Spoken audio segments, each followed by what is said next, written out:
You know, my first question to you about this is that so many youngsters here, and these are like opinion leaders in their independent spheres from where they come from. What is the first thing you would like to say to young India who's actually going to take on the mantle of creating a new India? Well, you know, I often feel that I'm not really someone who can tell you guys what to do.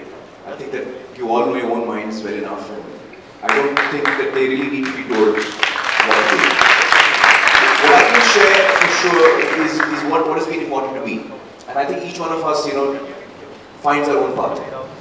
So what has been important to me, which I'd like to share with you, is that I've always believed in following my dreams.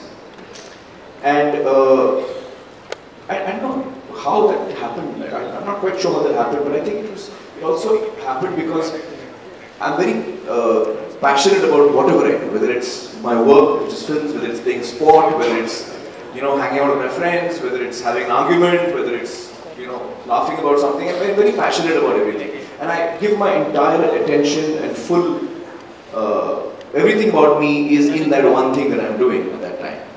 So, I think that what has been very important for me is that I don't want to compromise with what I want to do, what is my dream. I don't mind compromising to achieve my dream. But I don't want to compromise the dream itself.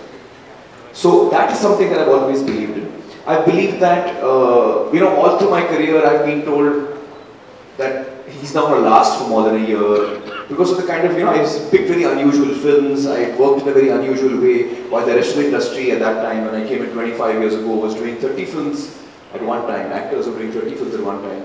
I started doing, you know, like 3 films, and then I came down to 1 film. And everyone thought, okay, yeah, this guy's nuts, you know, and everyone who I knew and who even cared for me always told me that, you know, I think you're making a mistake. And this is a fascinating thing. Right through my life, every important decision of mine, all the people who are important to me and who are close to me have always told me, you're making a mistake. Don't do this. I've always been told. So that's a good benchmark. No. I appreciate the fact that people who are close to me are concerned about me. I appreciate the fact that they care for me and they're worried for me. But what I've always been happy about myself is that I've always done what I believed in. So I'll give you 2-3 examples. When I was in the 12th, that's when I decided that I want to learn about filmmaking in cinema. So I told my family, my friends, everyone around me that, you know, I'm going to start working as an assistant director and start learning about filmmaking. Everybody I knew at that time. My parents, of course, freaked out. You know, when we graduated, you could leave your studies, it was halla ho gaya tha ghar mein. And my uncles and aunts, and they were all like, you can't do this. My cousins, people my age who I thought would understand me, my friends said, yaar, jo bhi hai, graduation to kar le. Do what you want. You want to be an actor, you want to be a filmmaker, do what you want, but at least be a graduate. It didn't make sense to me. I was like, why? If I want to be a doctor, do I study commerce? No, I study medicine. If I want to be an engineer, I study engineering. If I want to be a filmmaker, I want to study filmmaking. Why on earth should I waste time studying something else when I'm very clear that this is my goal? So, no, because you need a paper which says you're a graduate. That's what was told to me. I said, no, I don't need a paper. I don't need someone to tell me what I know. I know what I know. And if I need to know something, I learn about it. So I was very clear that this is what I want to do. So I didn't listen to anyone. I didn't listen to my friends, I didn't listen to my family, I just did what I wanted to do. Because I feel that if I'm clear about what I want to do, and I'm honest about it, and I'm sincere about it, and the reasons why I'm doing it is clear to me, then I must follow my instinct. Because I'd rather, even if I had to go wrong tomorrow, I'd rather go wrong on my instincts. I don't want to go wrong on somebody else's advice.